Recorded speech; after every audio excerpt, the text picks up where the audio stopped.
and actually using business models to help people to appreciate and accept Krishna consciousness. And today we will continue with our topic. And there is one very important angle to address, which is, even though maybe not directly connected, but nevertheless is very important for our self-discovery, and that is the topic of empowerment. Because unless we are empowered in our service to Krishna, it will be very difficult for us to make any significant difference either in our own lives or in the lives of other people. And so, therefore today we will start with that subject, and of course our broader theme is in self-discovery is to act in Krishna consciousness according to our natures. And if we use our nature in the service of the Lord, then we can be in the strongest position and very effective. And so today we will be addressing one topic which is really essential for our empowerment, and that is the fundamental topic in Krishna consciousness. And one time Srila Prabhupada asked the devotees, what is the foundation of our philosophy? And of course devotees gave so many answers. Krishna is the Supreme Personality of Godhead. Devotional service to Him is perfection of life. Chanting Hare Krishna is the way how to achieve that perfection. Prabhupada said, yes, it's all good, but this is not the foundation. And what is the foundation? That is the topic Srila Prabhupada dedicated most of his classes to. And anyone who listened to Prabhupada classes knows what is the topic he spoke more than anything else. That's right. Who said that? Very good. Yes, that we are not the body, but we are spirit soul. And if we not only understand, but also apply this subject practically, that will actually very seriously contribute to our empowerment.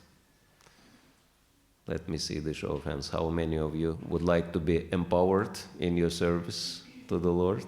Okay, good. And so, as we know, and it is very interesting to actually contemplate on this subject of empowerment and the topic that we're not the body, but spirit soul. And actually, not only understanding, but believing in it, that you're not the body.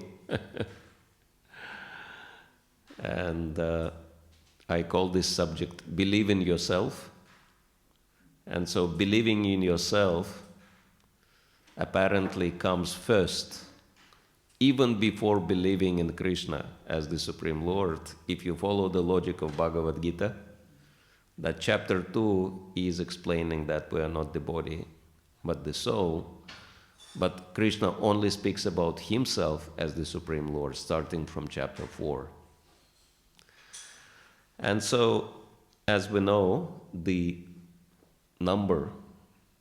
whole series of verses in chapter 2 dedicated to this subject, and we'll read one of the concluding verses, which is text 29. Om Namo Bhagavate Vasudevaya.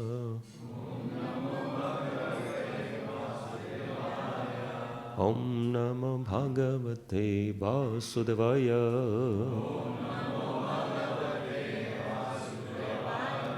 Om Namo Bhagavate Vasudevaya.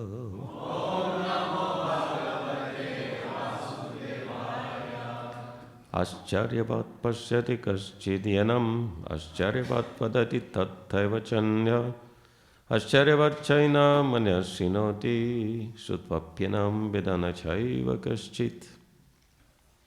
Translation and purport by His Divine Grace, A.C. Bhaktivedanta Swami, Srila Prabhupada Ki Jai.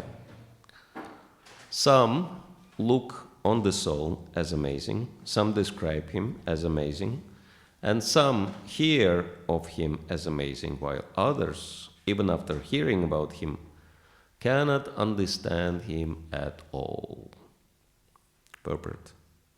Since Gita Upanishad is fully based on the principles of the Upanishads, it's not surprising to find these parallel passage in the Katha Upanishad 1-7. Shravanayapi bahudbhiyanaya labhya shinvantopi bhavayana vidu. Acharya not understand the wonders of the individual atomic spark in spirit, even though it is explained by the greatest authority of knowledge who imparted lessons even to Brahma, the first living being in the universe.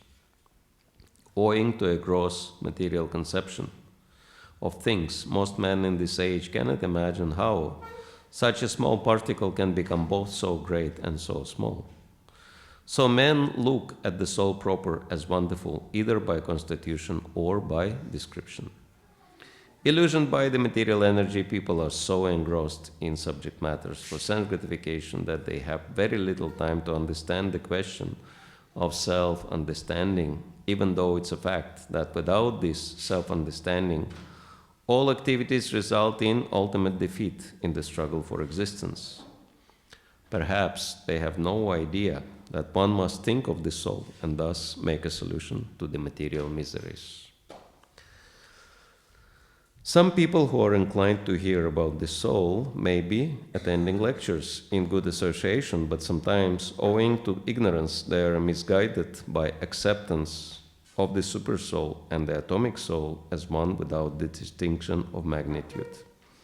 It is very difficult to find a man who perfectly understands the position of the supersoul, the atomic soul, their respective functions and relationships, and all other major and minor details. And it is still more difficult to find a man who has actually derived full benefit from knowledge of the soul and who is able to describe the position of the soul in different aspects. But if somehow or other one is able to understand the subject matter of the soul, then one's life is successful.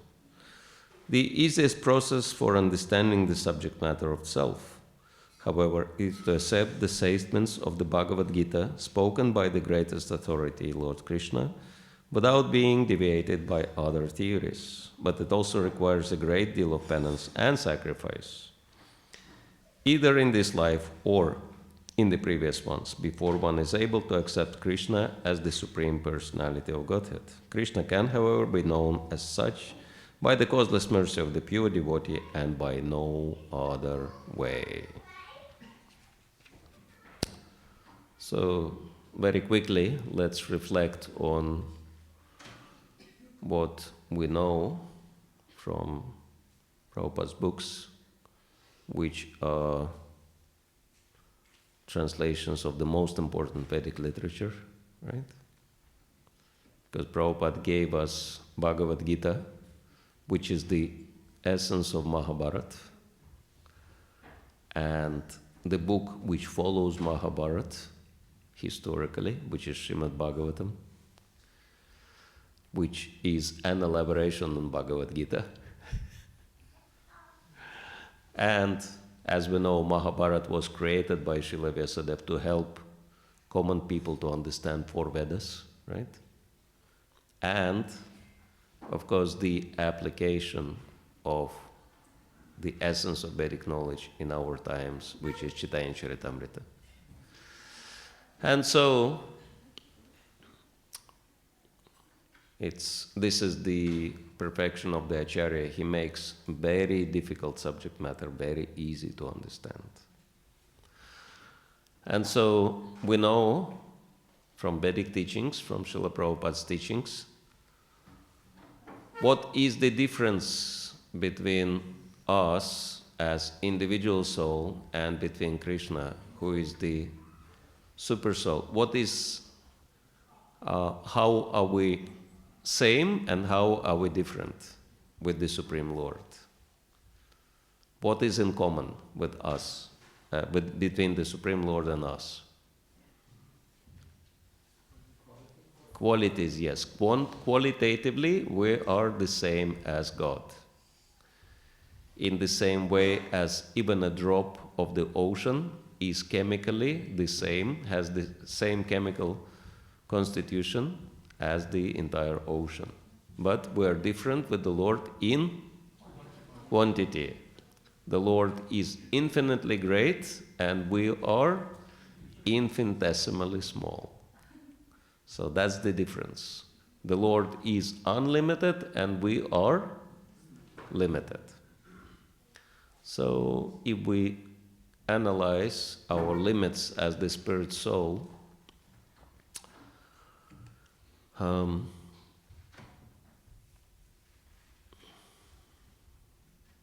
who is the greatest living entity in the universe? Lord Brahma, yes. So that is the limits of the power of the individual soul.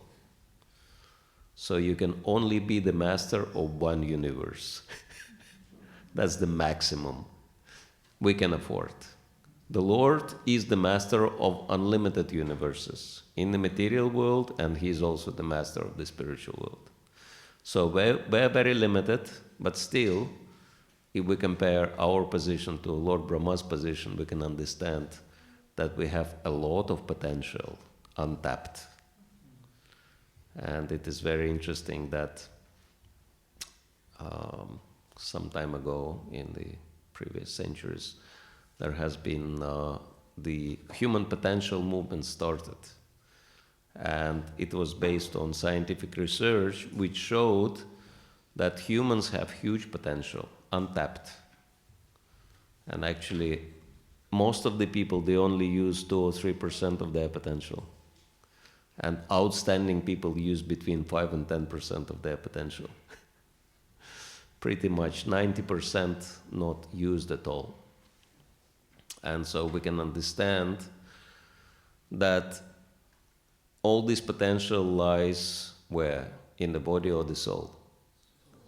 In the soul. So if we realize ourselves as spiritual beings and not the body, that potential can be released and used in the service of the Lord. And again, looking at Srila Prabhupada's example, I'm thinking that Srila Prabhupada showed such an impressive example that basically none of us have any excuses left.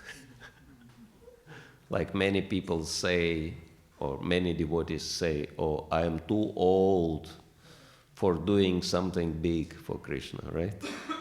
I'm already 70, right? For example, 70 is considered to be pretty old, right? Well, Srila Prabhupada showed us the example that even the age cannot be the excuse, right? Because he turned 70 on the ship, going for his mission. And Prabhupada could easily say that real life begins at 70. Right? Because it's after 70 that things started happening for him. Etc. So neither age nor health concerns.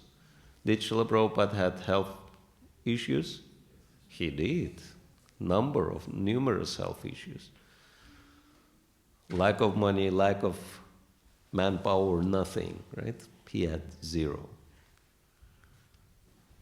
And he showed what can be achieved if you really believe that you are not the body, but you are spirit soul, and when the spirit soul is connected to Krishna in devotional service,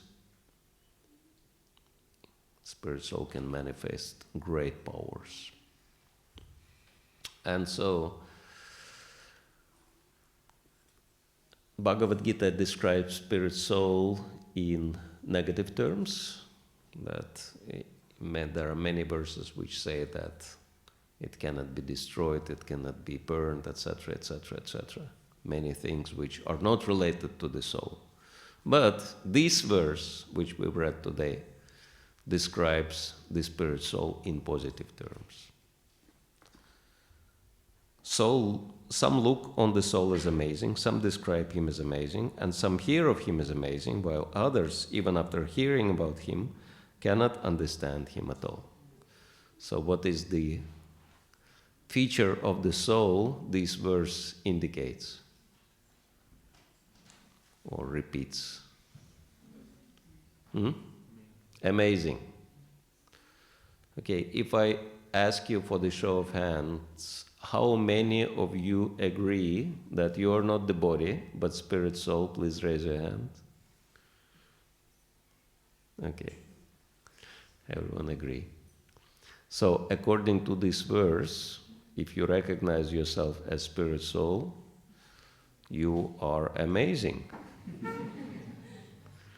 So we have many amazing personalities in here, in this room.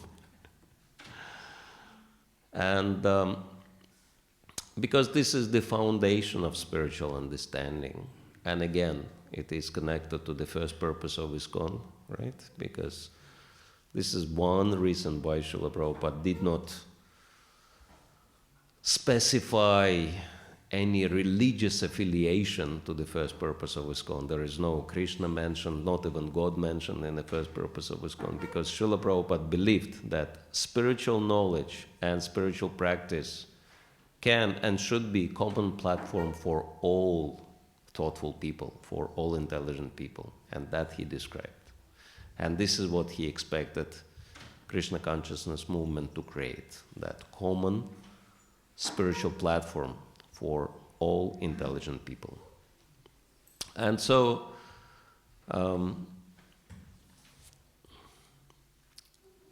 he was also very actively engaged in interfaith relations throughout his preaching, because he was looking at the opportunities for collaboration and cooperation of faiths, and he spoke about it openly. He said to other faith leaders, let's work together to create God-conscious society. For Prabhupada, it didn't matter which tradition, which religion. He wanted God-conscious society, and he also explains that in Śrīmad Bhāgavatam and in many other places. And so, following in his footsteps, my spiritual master, he is regularly involved in interfaith dialogue, in interfaith relationships, and I'm trying to follow their footsteps in a humble way. And it's quite amazing. I've learned a lot of valuable lessons from my interaction with other faith traditions and other faith leaders, based on a simple concept that there is only one Supreme Lord, and different traditions are different stages on the same path, back to Godhead.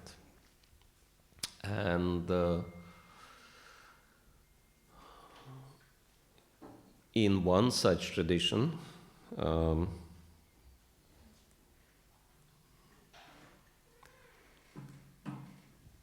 which is a Christian tradition, but very open, and they have their headquarters in Los Angeles, California.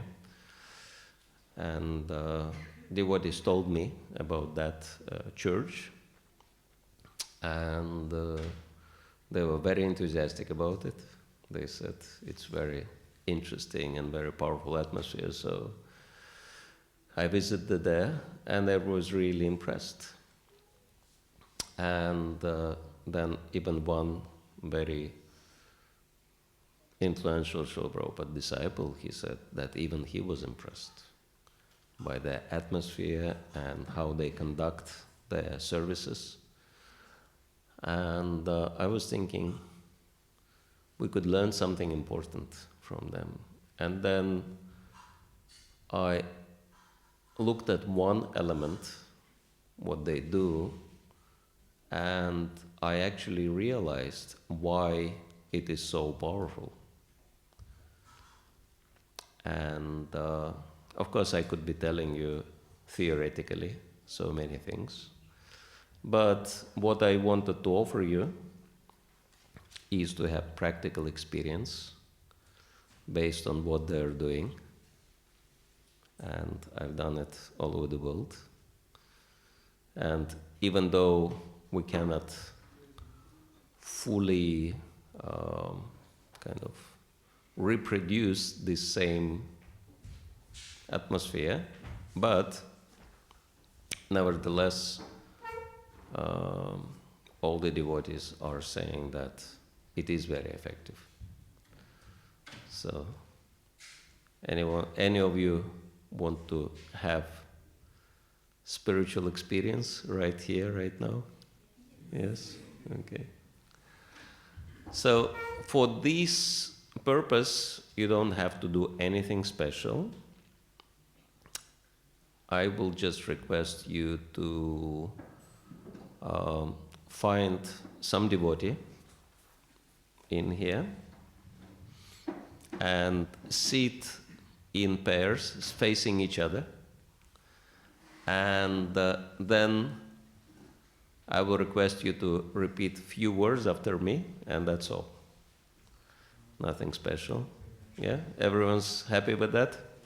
Suggestion? Okay, please find someone and sit facing each other.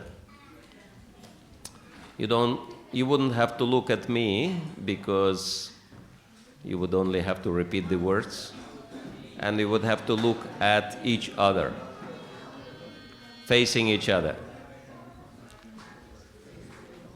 All right? And please turn off your mobile, or put your mobile phones on silent modes. Make sure that they don't disturb us. So, and the important thing is that you repeat these words not mechanically, but try to do it in a conscientious way. The more consciously you will repeat those words, the better the effect will be. So, everyone's ready? If those who are ready, say Hari Bol. Okay, good. So I edited the text a little bit to suit our situation. So please look at each other and say, Hare Krishna. Hare Krishna. Welcome to ISKCON Melbourne. Welcome to ISKCON Melbourne. I recognize you. I recognize you. I see who you truly are. I see who you truly are. You are the spiritual image. You are the spiritual image. In the very likeness of Krishna. In the very likeness of Krishna. A unique emanation. A unique emanation. Of beauty. Of beauty. Love. Love. And divine intelligence. And divine intelligence. Indeed. Indeed. You are one. You are one. Of a kind wonderful. One of a kind, magnificent, brilliant, unfolding genius. And today, we will get to celebrate your very existence. We are celebrating your infinite potential. We appreciate you. And we thank Krishna for you. Welcome to ISKCON Melbourne. Hare Krishna. Okay. Good. That's about it.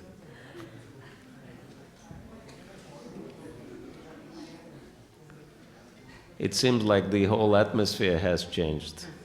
Yeah? Do we have second microphone? Anyway, if anyone wants to share your thoughts or feelings or realizations, you can just speak louder so that everyone can hear. Anyone wants to share how that made you feel?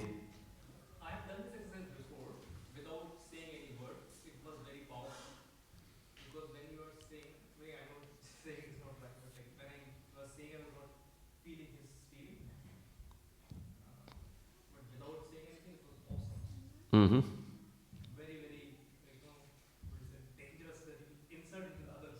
Okay, yeah, helps us to connect. Very powerful experience.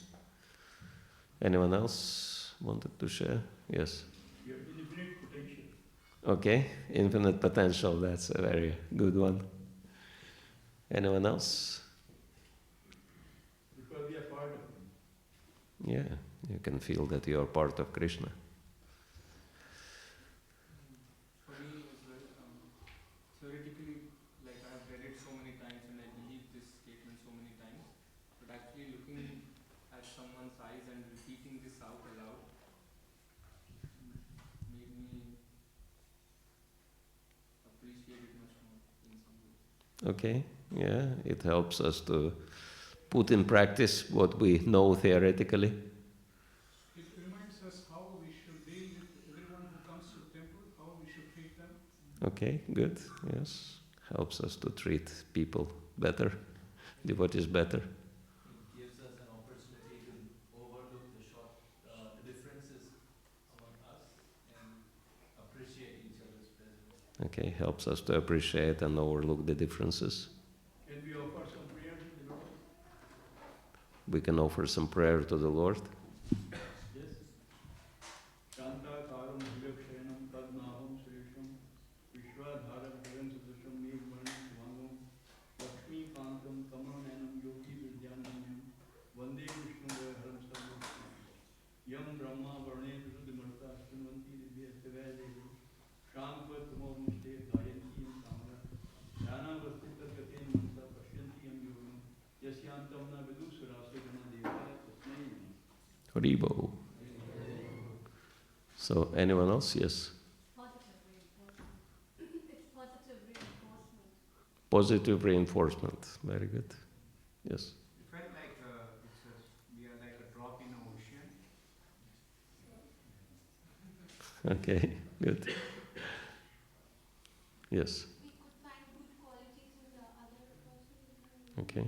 Helps us to see good qualities in others. There's one more thing I would like to share, that when I was speaking, I sort of realized that what I'm saying to the person in front of me actually also applies to me. Okay, very good. And Yeah, seeing others as spirit souls, we see ourselves as spirit souls. Very interesting realization. All right. That shows us that we should not envy anybody at all. Okay, helps us to become free from envy. We should see Krishna in everybody's heart. Okay, good. Thank you. Vimarsara. Vimarsara. Good. Anyone else? Yeah. Nice to say that you're welcome in Melbourne Centres at the start and at the end. It reinforces that. Mm-hmm. It says at the start and at the end. Mm-hmm.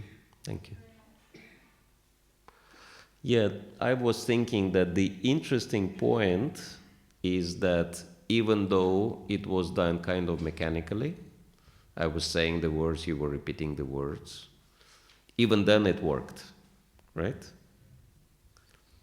Can you imagine if it is not done mechanically? How much better it would work? So let me see the show of hands. How many of you want to see this kind of sharing done not mechanically but from the heart, spontaneously? Okay, very good. All right. If you all agree, you have a chance right here, right now. If you see any devotee here being amazing and worth of your appreciation, you can actually speak up and say what you really appreciate, what really impresses you about some devotee in here.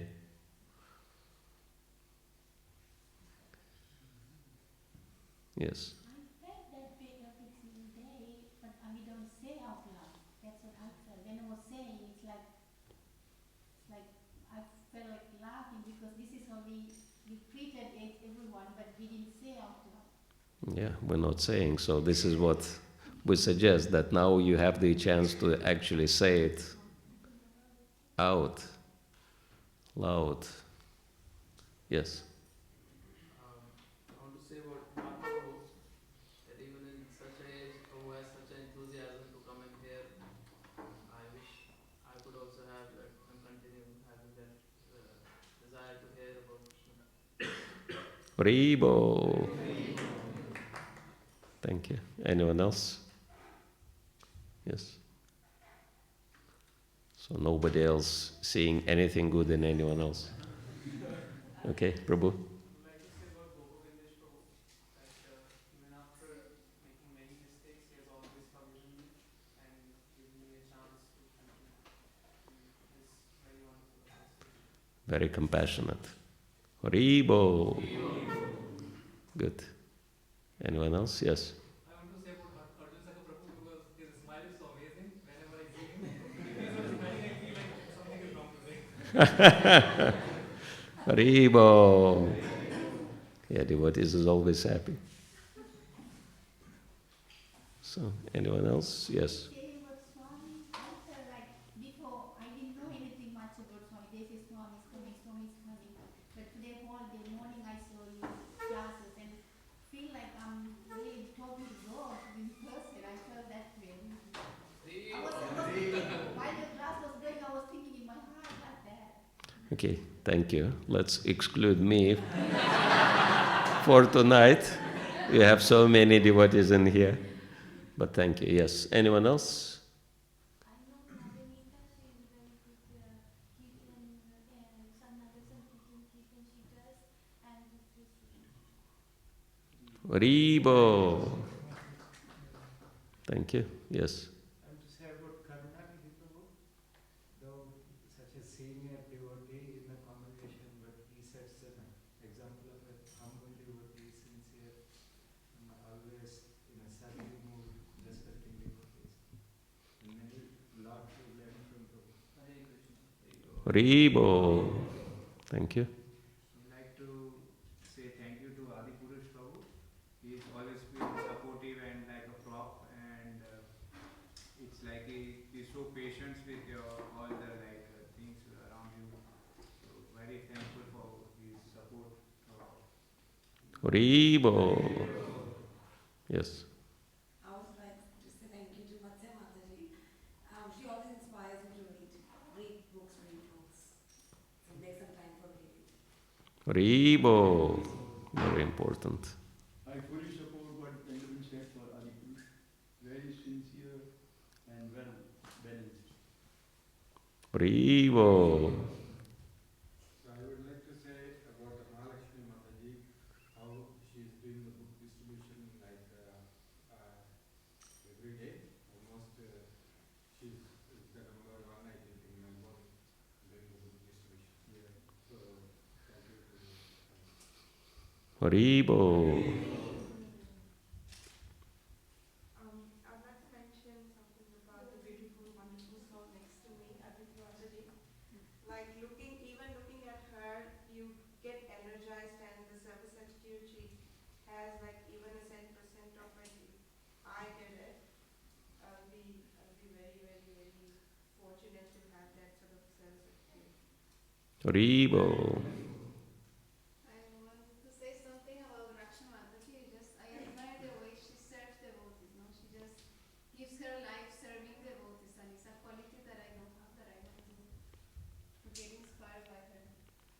Haribo. Find it difficult to pick up one person, really. When I see each and everyone's face, I have so much that I can say. Everyone is really, really motivating, very inspiring. Haribo. Yes? I'd like to say Prabhupada Priya Mataji because no matter any situation, she remains calm. She never gets angry. I don't think I've ever seen her get angry. She always remains calm. She's very, very humble. Haribo. I just wanted to appreciate Jared, both his wonderful service in crossways, his excellent musical skills, the way he uses that to get people to listen to Krishna, and then his wonderful attempt towards world peace and thinking globally, just globally. And he always looked happy. Haribo. Good. Anyone else? Yes, Jared. I have to send the appreciation right back to you as well. I think, honestly speaking from my heart, I think you have the most pure heart I've ever come across. Speaking from my heart. Haribo. All right.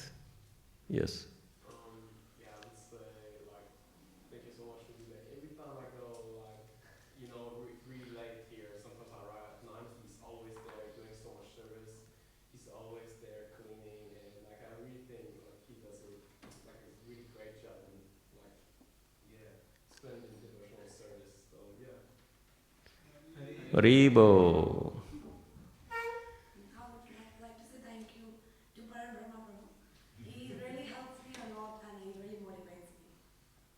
It's really helpful. He always motivates me. Haribo. I want to do something about Manmohan. He's very sincere and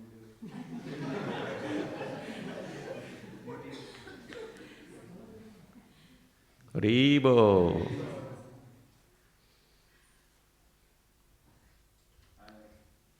I'm here because of Prasad Prabhu. He asked me to come for the class.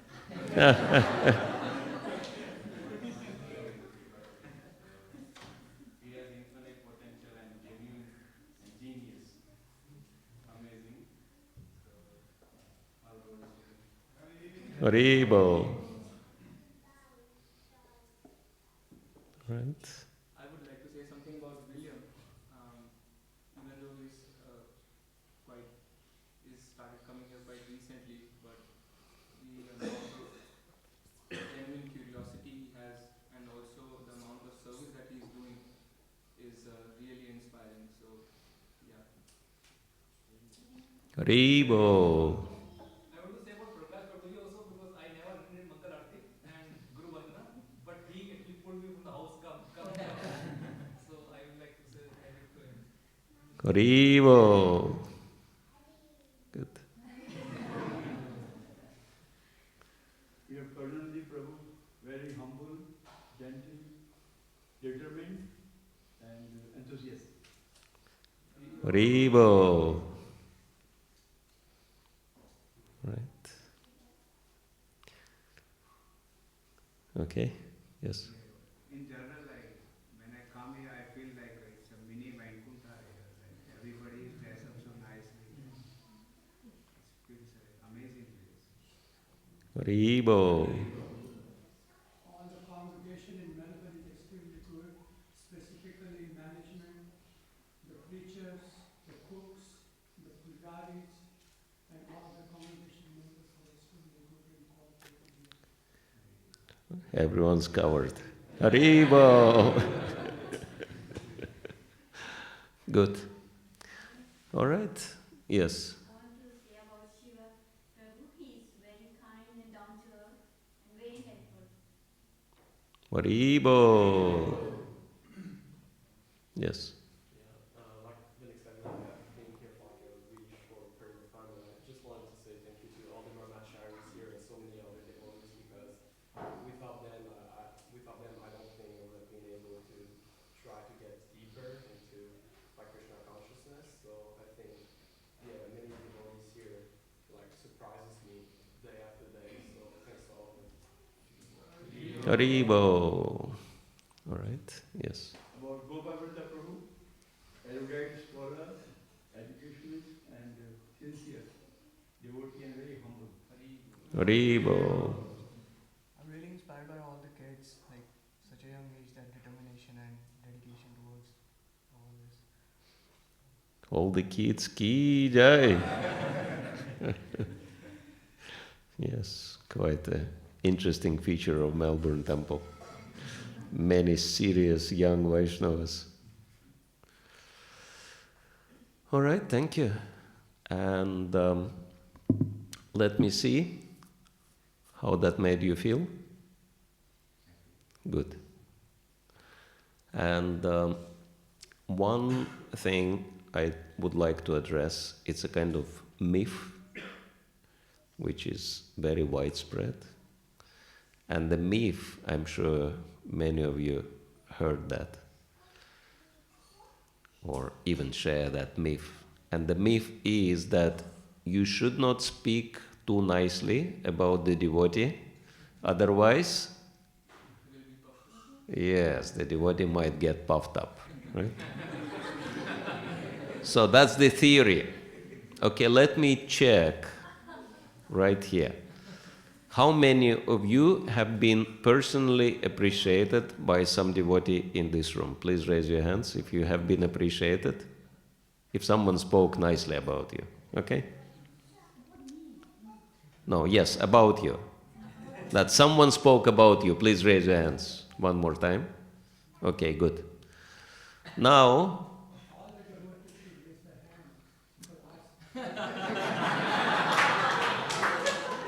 just for the sake of experiment, we want only those who were personally spoken about, right?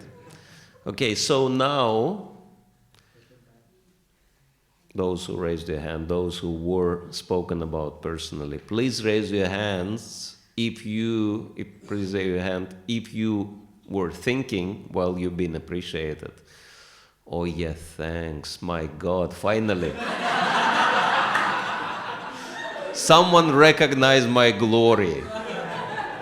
Please raise your hand if you felt like this. You can see? Okay, now, please raise your hand if you were thinking in your mind while you have been appreciated that actually I have many things to improve, I have many things to work on, and the devotees are just very kind and inspiring, but I know that I'm not so good. Please raise your hand if you felt like this. Okay, so what is the conclusion? That this theory is not confirmed. That actually it might be so if you flatter somebody, if you don't speak from your heart. But if you appreciate genuinely devotee from the heart, rather than making the devotee puffed up, what it does, it makes the devotee humble, and genuinely introspective. So it is very helpful, very healthy to genuinely appreciate the devotees. And we can see that this is entire parampara exemplified that, right? Lord Chaitanya, it says that when he was glorifying his devotees, it seemed like he had 10 mouths, right? And Srila Prabhupada was always appreciating his disciples, individually and collectively, so therefore it is very helpful. Of course, we should not strive to be appreciated ourselves, but it is very important that we give genuine appreciation to other devotees. Yeah? So, okay, let's give a few more minutes. If anyone wants to say or ask anything on the topic, and we'll move to something else connected to our theme. So everything is clear. Yeah, okay. And now It is also important to recognize your potential, and this potential is, of course, manifested in certain blessings from Krishna. As we understand, it is very rare for someone to take up to Krishna consciousness, to devotional service, and it's very special blessing. And actually, there are two attitudes which can affect our Krishna consciousness. One is mundane, materialistic attitude, and one is devotional attitude. And materialistic attitude is desiring some material results from our devotional service. Profit, relation, distinction. Yeah, some material desires, aspiration to fulfill our material desires by Krishna consciousness, and this is very well connected to what we've discussed yesterday. Two mentalities. One is abundance mentality, and the other one is scarcity mentality. So which one you think is more conducive to Krishna consciousness, abundance or scarcity? Abundance, yeah. And so that should also help us to practice that. And so what should be our motivation in Krishna consciousness? That instead of trying to get something from Krishna in exchange for our service, that's materialistic mentality, right? What Prahlad Maharaj speaks of as business exchange, right? Our mentality should be one of gratitude. Attitude of gratitude is very important. And attitude of gratitude means I have already got so much from Krishna, directly or indirectly. And instead of trying to get something more, I should rather do something for Krishna just to thank him, just to express my appreciation for so many wonderful things I have received from Krishna already in this lifetime, right? So that's real devotional attitude. And in order to have that attitude, it's important to recognize what have you got in this lifetime, what kind of blessings you gained, right? From your birth, and especially from your spiritual practices, from association with devotees, right? And so I wanted you to do another exercise, which is very popular, by the way, and very effective. And technically it's called Count Your Blessings. And so you can, again, in pairs, share what are the blessings you've got in this lifetime.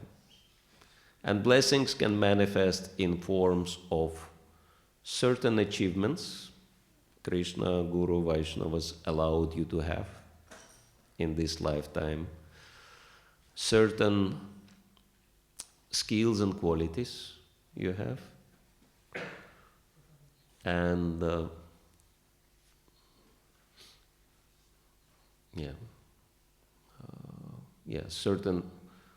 certain skills and abilities and qualities which are the basis of everything.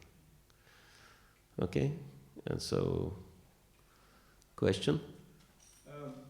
As you said, attitude of gratitude. Can we ask Lord to give us prema? Prema Pumarthu Mahan. Actually, it's very interesting because it is said by the mercy of Lord Chaitanya, we already have it, but we need to cultivate it. It's actually, this is what practicing devotional service means. All of you already have love for Krishna. You might not feel it because, like really feel it, because it's not yet ripened. Prabhupada was giving example, green mango and ripened mango. But even green mango is still mango. So you just need to give it little time to ripen. And that's why you might say, love of God, pure love of God, definitely. Like comparing to Lord Chaitanya, how he showed how much love for Krishna he had.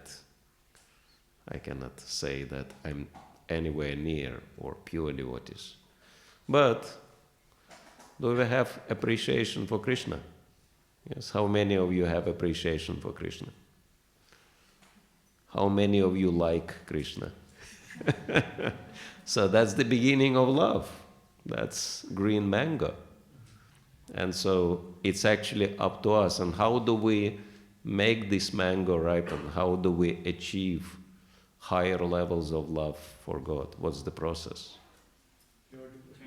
Yes, devotional service. And so how do we motivate ourselves for devotional service? By attitude of gratitude.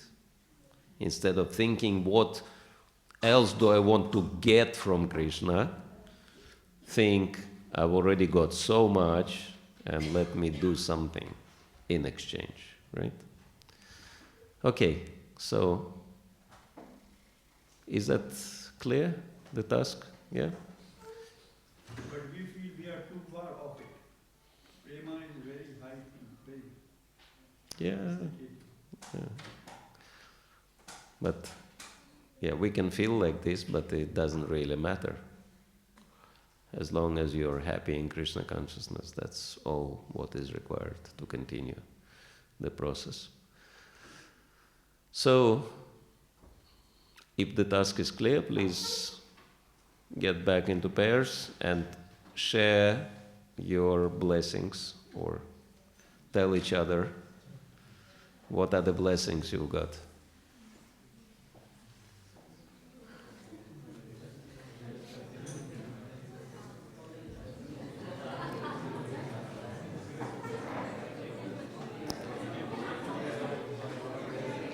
Someone else doesn't have a pair.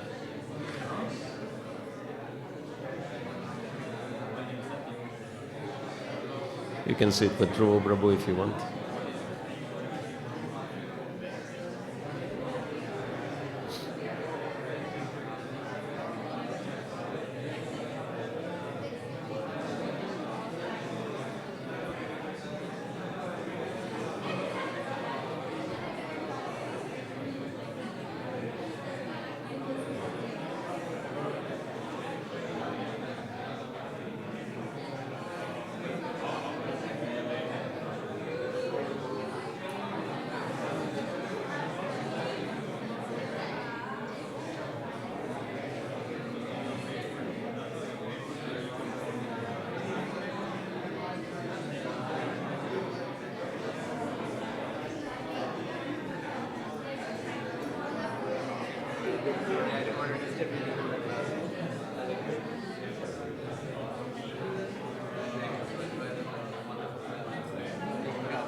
Simple. Oops.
One more.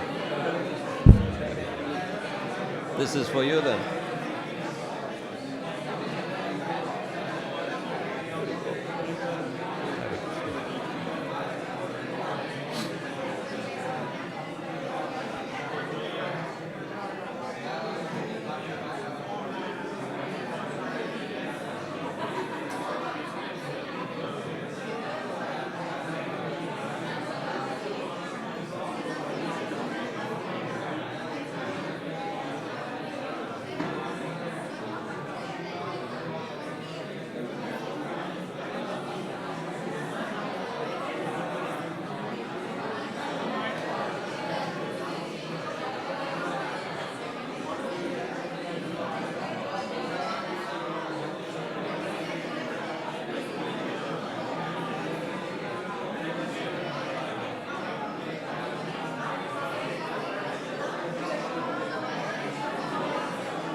Finished.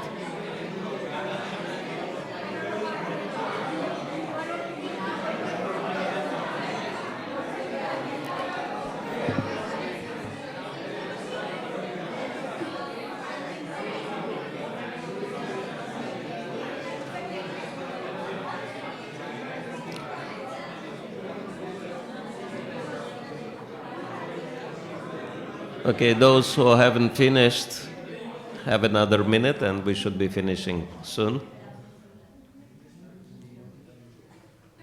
So everyone's finished?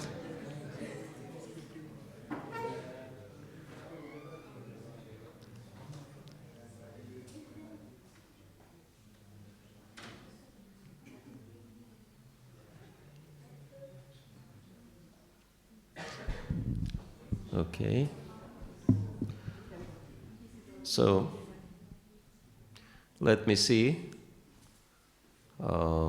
You got any realizations from that? No realizations.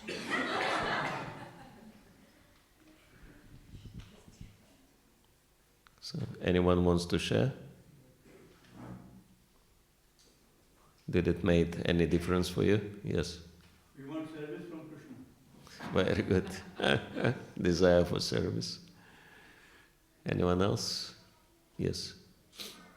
Devotees appreciate the blessings given by Srila Prabhupada in the form of books, deities, and also devotional association. Mm-hmm. So that is the very biggest blessing for all of us. Sure. Yes. Many blessings we've got. Yeah. Helped you to feel abundance rather than scarcity? Yes? Good. So, anything else? Any other realizations? Yes, Adipurush Prabhu. We don't have enough time to talk about. Hmm? We don't have enough time to talk. Okay. A lot of blessings, not enough time. Very good. Yeah. Blessings are in abundance. Yeah, devotees are very opulent. They have many blessings. All right. Okay, let me ask you, how many of you felt that I have so much I got from Krishna, and I should really be doing much more for Krishna than I'm doing now? Anyone felt like this? Okay, very good. And now, finally, we'll address that point, is that what is it that you could be doing for Krishna? And we kind of promised last time, if you remember, that we'll be helping you to define your nature, even though it might be very mixed, right? And very difficult to define, but we'll give you an easy tool to define your nature. Yes? So that's little unusual approach, not very customary, but nevertheless, it seems to be supported by Prabhupada books, by Vedic literature, that our natures are connected to some natures of other species of life. It might be animal or bird or even some insect. And I'll give you a few examples that just to help you understand the concept. For example, starting from Bhagavad Gita, Krishna is addressing Arjuna as Purusha Vyagra. What's the meaning of Purusha Vyagra? Anyone remembers? Yeah, tiger amongst men. So Krishna is comparing Arjuna to a tiger because Arjuna is a Kshatriya. And if you think of a tiger and Kshatriya, very similar natures, right? And you have something important you're discussing? Haribol. And you also can read in Bhagavatam that devotees are compared to a certain type of bird. Which bird? Swan. Yes. And materialists are compared to crows. Yes. And also materialists are compared to certain type of insect, which is flies. And devotees are compared to bees. So there are many examples like that. Also, interestingly enough, in Bhakti Rasamrita Sindhu or Nectar of Devotion, acharyas are compared, devotional service is compared to the ocean, and acharyas are compared to sharks. Very heavy comparison, right? Shark. But yeah, sharks, actually Krishna says of the fishes, I'm shark, because sharks are special fishes. Anyway, we can see that certain natures are compared to the natures of certain other species of life. So, on this basis, if I ask you, or if you ask yourself this very interesting question, what kind of animal I am? And it's actually not an intellectual quest.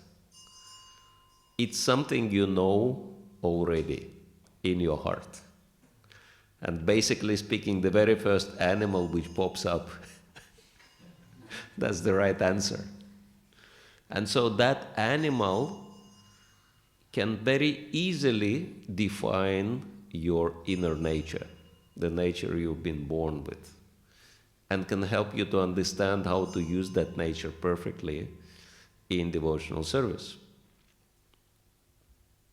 Yeah, is it helping? No. What, you can't find the animal? Or this animal does not exist amongst 8,400,000 species?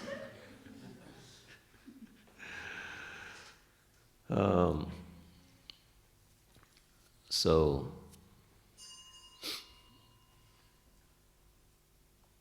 if I ask you what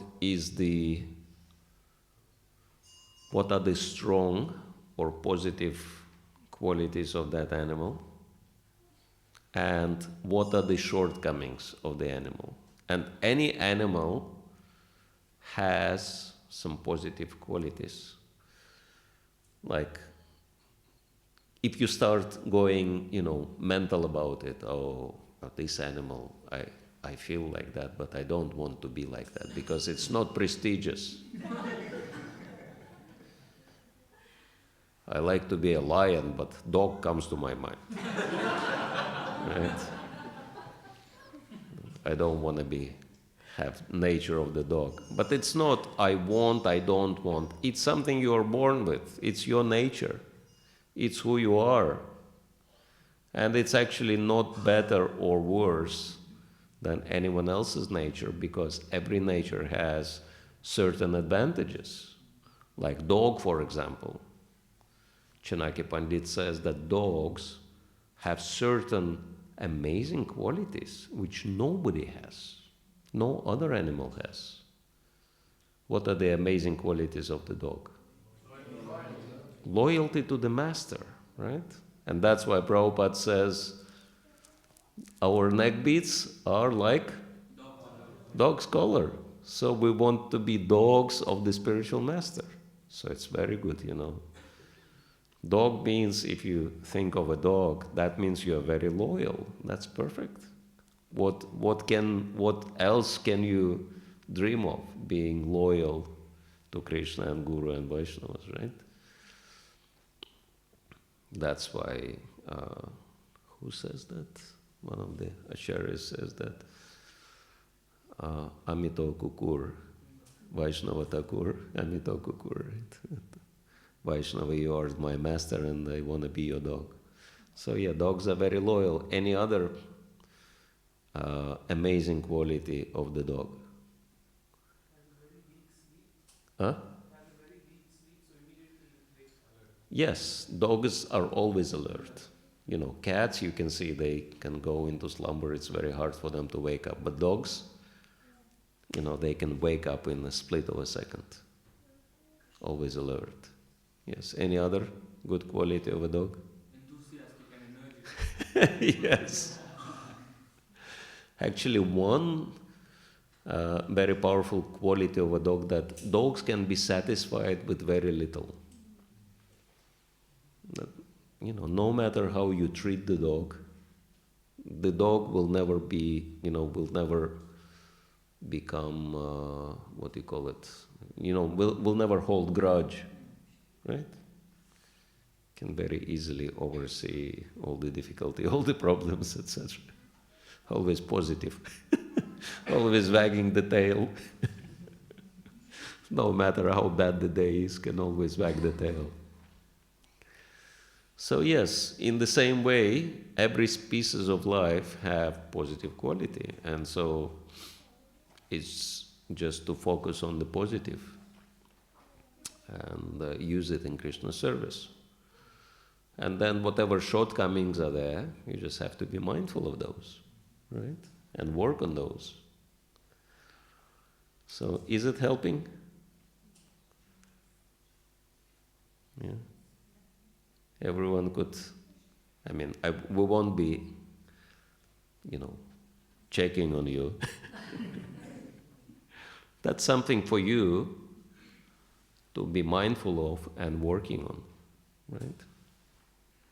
And so then the ultimate question is, if that animal has mission, top mission, what that mission would be, right?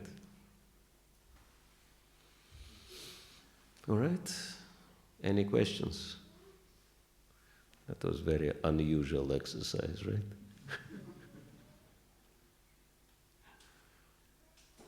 Yes. What if we identify ourselves when you say, think of an animal, and you identify yourself with a very different nature of who you are now? Very different nature. Yeah, so in my mindset comes some animal, but then I look at me right now, and I feel like I nowhere resemble to that animal. Well, it could be two things. Either you are not acting to your nature, or you have been very, mental or speculative about defining the animal, because, as we said, the very first intuitive feeling which comes is the right one, not the one you rationalized. Okay, I want to be this animal, so how can I be this animal? No, it doesn't work like that. It's not intellectual exercise. Yeah, so some animal came in, I tried to remove it, it doesn't go, so it's still there. So That means you're not acting according to your nature. You're trying to be somebody else, and that possibly can cause problems. Because this is what Bhagavad Gita does not recommend, that we imitate others. Bhagavad Gita strongly recommends that we should be ourselves. We should be who we are. Understand our position and use our position in the service of the Lord. And no position is bad. And Prabhupada speaks about it in other purports. Because, if you rationalize, you think, Brahmana position and Brahmana occupation is the best, right? I want to be Brahmana. And what's the worst? Shudra, right? I don't want to be Shudra. But then if you think about it, historically, and Shudra means serving others, right? And for example, entertainment, music, singing, sorry Jared, we give this example, falls into that Shudra occupation, right? Because you entertain public. And so if you think about it historically, one Shudra has done more preaching in ISKCON, powerful preaching in ISKCON, and helped to spread Krishna consciousness worldwide to millions of people, more than all the Brahmanas and sannyasis in ISKCON put together. What's his name? George Harrison, right? So that shows that no occupation is disadvantageous. No nature is disadvantageous if you actually use it properly in Krishna consciousness, it can do miracles. Yeah? It's helping to understand. Good. So, it's very important point. Krishna consciousness is not about prestige. That should be very clear. Because as long as we're hunting for prestige, we will always run in trouble. But if we actually understand ourselves and act according to our nature, that's all what it takes to become Krishna conscious. Yes. Adipurja Prabhu. How do we identify whether we are looking at our conditioned nature or actual original? So you're talking about stick to your conditioned nature, or I'm very confused with you're asked to identify with the varna that you're in. That's your conditioning. But we are always taught that you're eternal servant of Krishna, that's your constitution. So How this match? Yes, that's why. Can I add something to the same question I was thinking of asking? Sometimes you can be, like the way you say, Vaishya, or your nature. If you are not strong in any nature, if you are avoiding everything, how do you talk? Avoiding everything. No, the nature. If you are not strong in any nature, and we are averaging everything, we are moderating everything. How it is possible not to have any nature? There are people like that, right? They can do everything, but they are not expert in anything. Not expert in anything? Anything, but they can do everything moderately. Still, they must have some nature. You know, how this is possible that we don't have any nature? But in terms of conditioned nature and eternal nature, that's a very good question. And actually, I think this is very important to understand that in order to realize our eternal nature as Krishna's servants, and of course our service in the spiritual world, which is the topmost perfection, we need to start with who we are here, who we are now, and how can we use our nature perfectly in the service of the Lord. And that will help us to become purified of our conditioning. This is the way. If you use your conditioning in Krishna's service, that in itself helps you to become free from the conditioning and become liberated.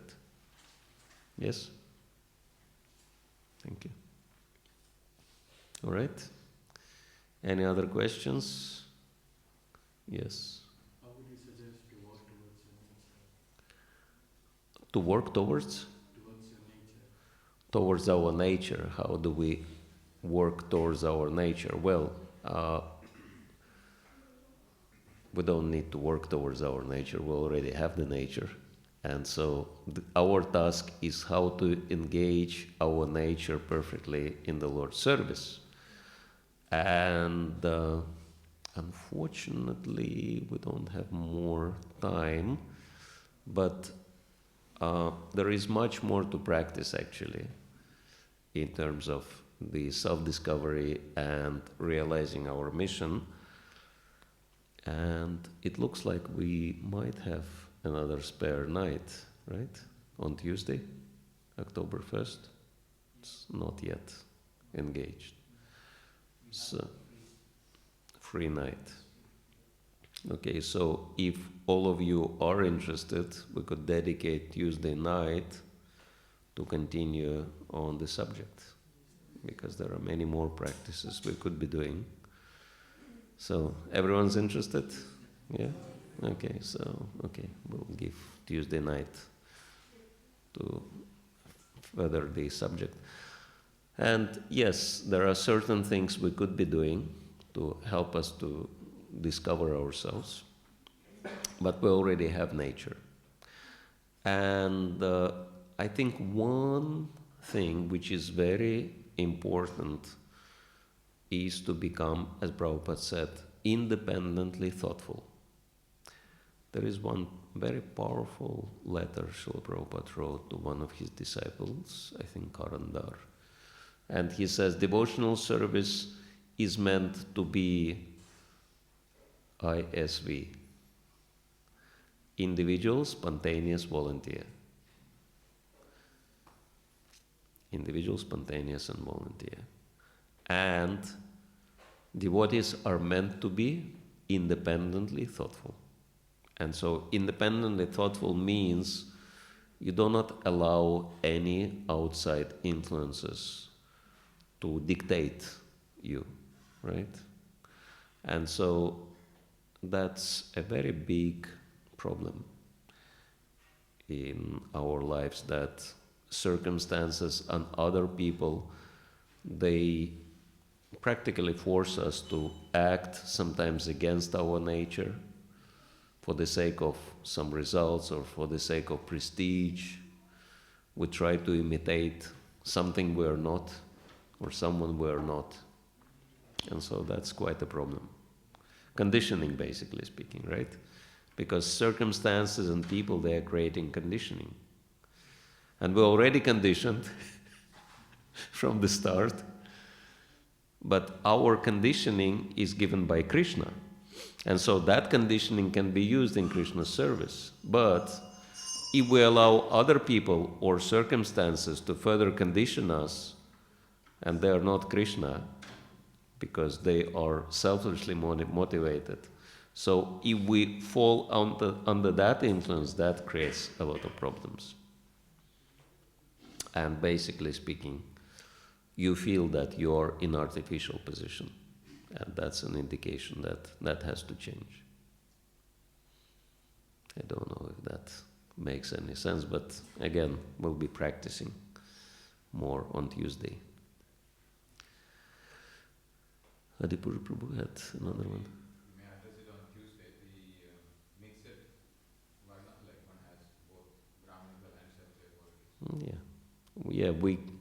I mean, if we have more time, I could be relating to Prabhupada's example, because he is like Prabhupada, he's perfect example for everything, even mixed nature, because Prabhupada was born in Vaishya family, right? And because his family was Vaishnava family, Brahminical nature was also very strong. So mix of Vaishya and Brahmana natures, and from somewhere he got some mix of Kshatriya nature also, right? That's why he joined Gandhi's movement and etc., etc.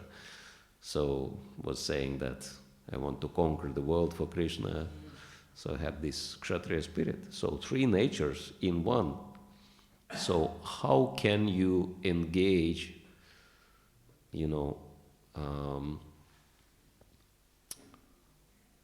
Vaishya with Kshatriya spirit and Brahminical qualities in the service of the Lord? That would be confusing. But if you think about it, that this was the only possible combination which allowed Srila Prabhupada to achieve what he achieved. Because Vaishya nature allowed him to approach very practically to introducing Krishna consciousness in the business world. Brahminical nature allowed him to write so many books and educate and train his disciples. And Kshatriya nature allowed him to endure unlimited challenges, right? So you can understand that only this combination of three natures in one man was, the only perfect combination allowing Srila Prabhupada to achieve what he achieved. So that's why I say that mixed nature is not a problem, but it could be actually a great advantage, which would allow you to succeed where other people, even with pure nature, would fail. Right? Yes, last one, and then we'll have to finish. He was expert in cooking and cooking. Well, cooking, that's Brahminical nature. Yeah, cooking, serving the deities, that's all Brahminical nature. Because he was not cooking for people, he was cooking for Krishna. So, alright, so we'll pause here until Tuesday. Thank you all very much.